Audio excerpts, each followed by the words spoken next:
I've definitely experienced a lot as a gay person ever since I officially became gay when I was like 20 years old. I'm 23 now, by the way. Let's recap, all right? Let's recap. My first bottoming experience lasted about 5 seconds because I knew nothing about bottoming. My first love was with somebody that was in a relationship with somebody else. I got my first STD as a virgin, and I've bled out of my ass from douching too quickly. Yeah, definitely been through a lot, and I don't want other people, especially all the young gays out there, to experience all these negative things that I've experienced as a gay man. So if you're watching this, I've got some good advice for you, so stick around. Before I get started, please give this video a thumbs up and subscribe to my channel. All the buttons are right below, and this takes like 2 seconds. This would help me out so much, so please do this now.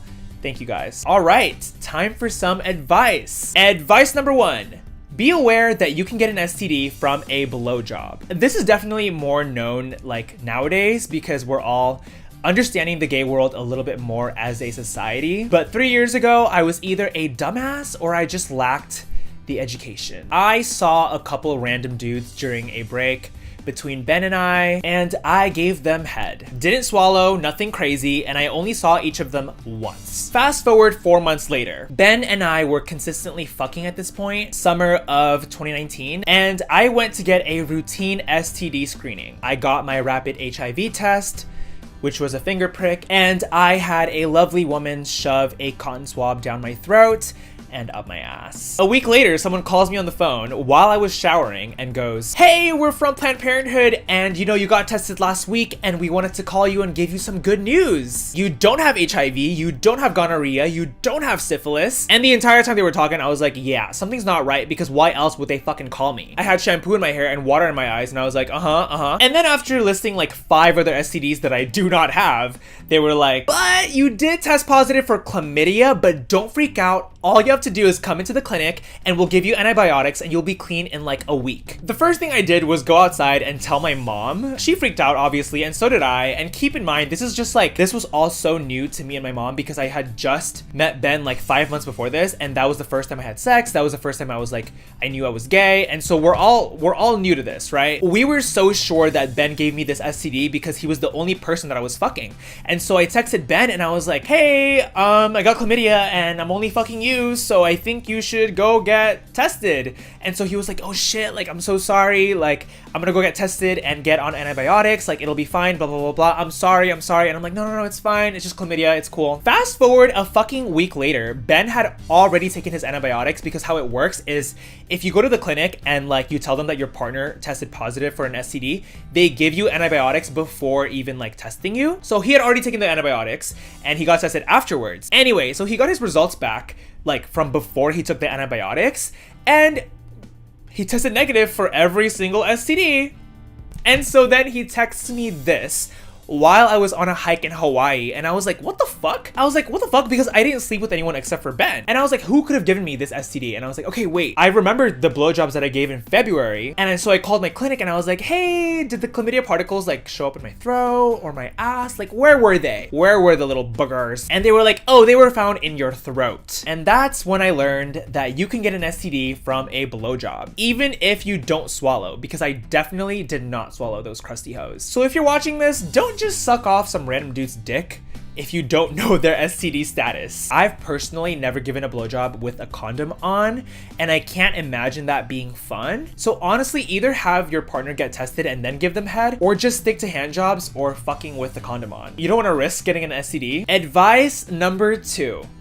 Don't be scared of bottoming. Listen up, okay? Listen the fuck up. Every man, gay or straight, needs to have his prostate stimulated at least once in his life, because it's the best feeling in the whole entire fucking world. Call me a whore, I don't care. I'm literally not wrong, and I will die on this hill. Getting fucked in the ass almost every week over the last 3 years has given me clarity, passion, ambition, a life purpose, happiness. I'm just kidding, I'm not kidding. But honestly, I used to be terrified of bottoming. I remember when I was growing up and I was like sexually confused, and I would tell my friends like, hey, I'm kind of curious about guys, but I'm like, anal sex just sounds so dirty and so painful.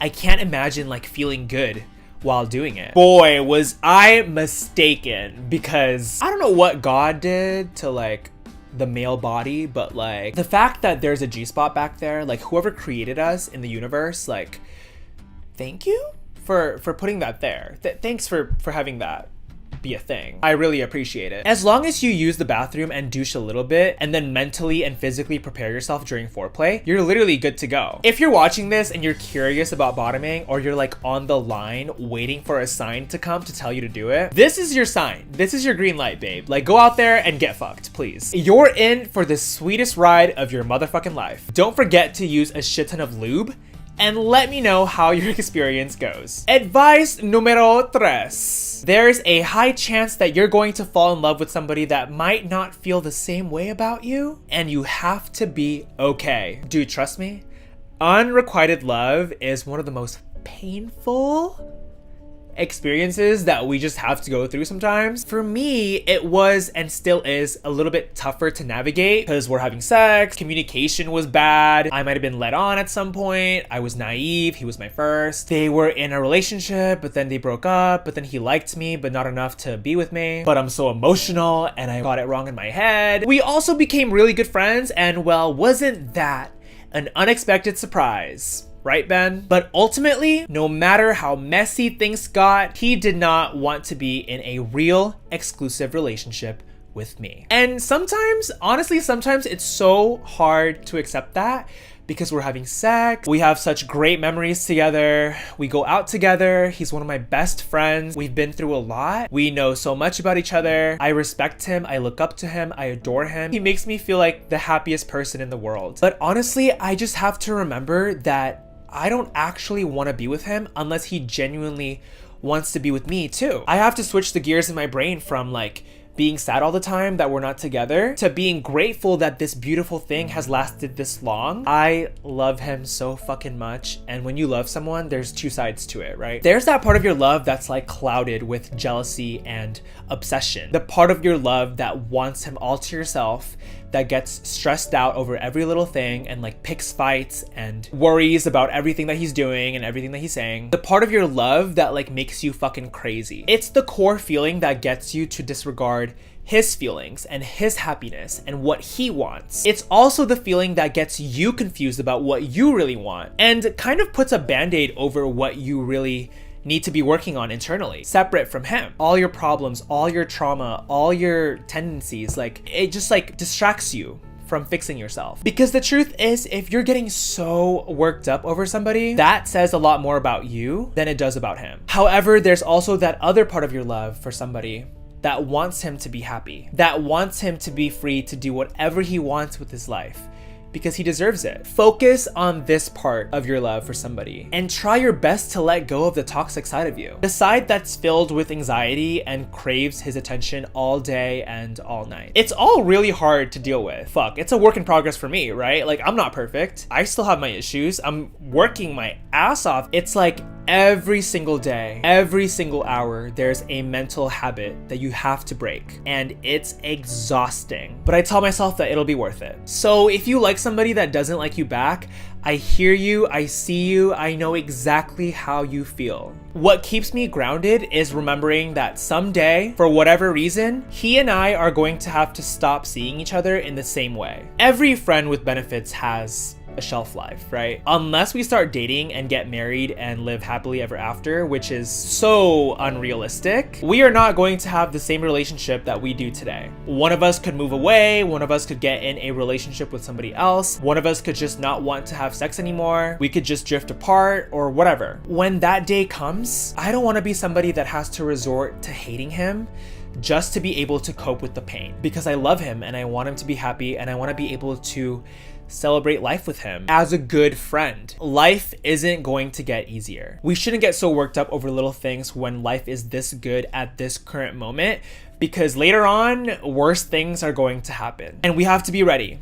Like, people can die, we can get cheated on, we can get dumped, we could lose a leg. There's just like so many things that could happen. Like, but we have to be ready. We have to be okay. We have to toughen up, because things will come and we have to stay intact. Sorry, that was a real soapbox. Yeah, you'll be okay. Branch out and find happiness in other parts of your life. I'm trying to do that same thing too. Okay, so that's it for the advice that I have today. Let me know in the comments if you like this type of content, because I love reflecting on my own life and feelings, and I know it helps someone out there. It helps me process things better, and it also helps me and you grow as people simultaneously. Win-win. Please give this video a thumbs up and subscribe to my channel if you haven't already done so. I try to post every single week, and I'm still kind of new to YouTube, so help me grow, my lovely people. I love you guys. Stay tuned for more.